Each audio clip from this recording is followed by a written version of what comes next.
district of Srikakulam also. जलील जी।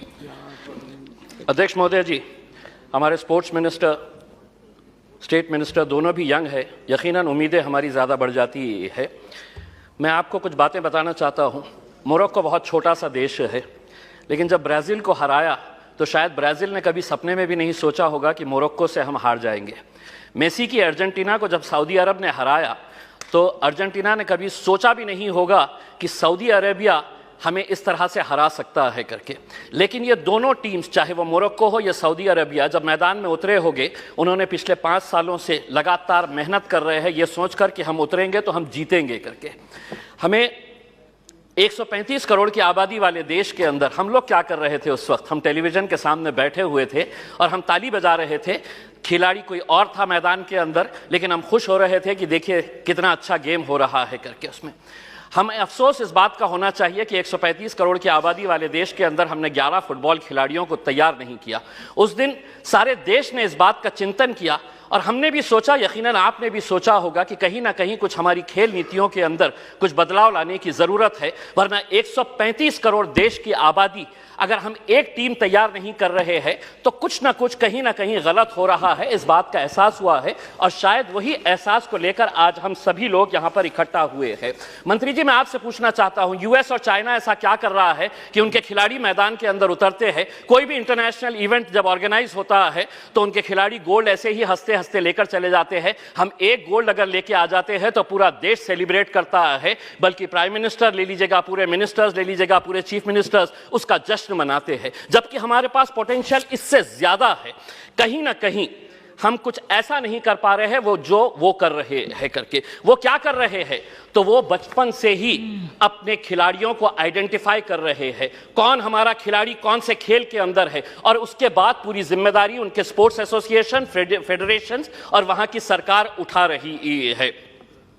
हमें मंत्री जी हमारे शॉर्ट टर्म गोल्स और हमारे लॉन्ग टर्म टारगेट्स क्या होने चाहिए, इसको आइडेंटिफाई करने की ज़रूरत है। मंत्री जी, मैं आपसे अनुरोध करना चाहूँगा, एक सर्वे करवाइएगा पूरे देश के अंदर कि कितने ऐसे स्कूल्स हैं कि जहाँ पर स्पोर्ट्स टीचर्स मौजूद है। पूरे देश के अंदर, चाहे वो प्राइवेट स्कूल्स हो या गवर्नमेंट स्कूल्स है, स्पोर्ट्स टीचर्स कितने स्कूल्स के अंदर है। एक सर्वे करवाइएगा कि कितने स्कूल्स के अंदर प्लेग्राउंड्स मौजूद है। एक सर्वे करवाइएगा कि अगर ग्राउंड मौजूद है तो स्कूल के अंदर क्या एक फुटबॉल है, एक क्रिकेट का किट है, एक रेसलिंग का मैट है, क्या वहां पर बास्केटबॉल के लिए कोई सुविधा है। एक सर्वे करवा लीजिएगा पूरे देश के प्राइवेट, और तब आपको पता चलेगा कि हम लोग अगर खेलों के अंदर पीछे है तो इसकी वजह क्या है। अध्यक्ष महोदय, मैं आपसे के जरिए मंत्री जी से यह अनुरोध करना चाहूंगा, 75 साल देश के आजादी के हो गए हैं, हम वैसे भी करोड़ों रुपया ऐसे वैसे कामों के ऊपर खर्च कर रहे हैं। मंत्री जी ये जिम्मा उठाइएगा कि 75 साल देश की आजादी के मौके के ऊपर हम हर स्कूल को एक स्पोर्ट्स किट प्रोवाइड करेंगे, जिसके अंदर एक फुटबॉल रहेगा, एक रेसलिंग का मैट रहेगा, एक बैडमिंटन के लिए, वॉलीबॉल के लिए जो नेट लगता है वो रहेगा। अध्यक्ष महोदय, एक मिनट, मैं सिर्फ सुझाव दे रहा हूं, और उसके ऊपर लिखिएगा कि अगर खेलेगा इंडिया तो जीतेगा इंडिया। उसके ऊपर आपकी तस्वीर लगाइए, आदरणीय पंत प्रधान जी की तस्वीर लगाइए, और एक 75 साल का तोहफा बोल के देश के तमाम स्कूल्स को आप ये दीजिएगा। हर राज्य के अंदर 4 कम से कम स्पोर्ट्स यूनिवर्सिटीज होनी चाहिए। मेरे शहर के अंदर थी, पूना वालों ने उठाकर उसे पूना लेकर चले गए। हम जमीन ढूंढते रह गए और उन्होंने कहा कि नहीं, हम पूना लेकर चले जाएंगे।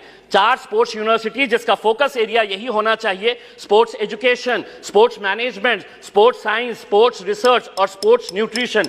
मैं मंत्री जी आपको बताना चाहता हूं, औरंगाबाद के अंदर एक स्पोर्ट्स अथॉरिटी ऑफ इंडिया का साई का एक्सीलेंसी सेंटर है। आज तक करोड़ों रुपया आपने खर्च किए हैं उसके ऊपर, लेकिन कोई भी एक इंटरनेशनल लेवल का वहां पे इवेंट ऑर्गेनाइज नहीं किया गया है। आप खेलो इंडिया के जरिए आप अंडर 17 के टैलेंट को आप आइडेंटिफाई करते हैं, हम उसका स्वागत करते हैं। उसी तर्ज के ऊपर अगर स्कूल गेम्स फेडरेशन, अध्यक्ष सिर्फ एक minute, school games federation of India को यह जिम्मेदारी देते हैं कि आप अंडर 14 के जितने भी टैलेंट है उसको आइडेंटिफाई करिएगा। दूसरा, सबसे जाते जाते सिर्फ ये कहना चाहूंगा, भारतीय जनता पार्टी के एक एमपी है बृजभूषण सिंह जी, वो खुद एक पहलवान है। अगर वो रेसलिंग फेडरेशन ऑफ इंडिया के प्रेसिडेंट है तो हम उसका स्वागत करते हैं, लेकिन जिसने कभी जिंदगी में कोई एक गोल नहीं किया वो फुटबॉल एसोसिएशन का प्रेसिडेंट, जिसने कभी क्रिकेट बैट नहीं पकड़ा वो क्रिकेट एसोसिएशन का प्रेसिडेंट हो गया है। इसीलिए हम आपसे अनुरोध करेंगे, एक नियम बनाइए, राजनेताओं को खेलों से दूर रखिएगा, तब जाकर हमारे खिलाड़ी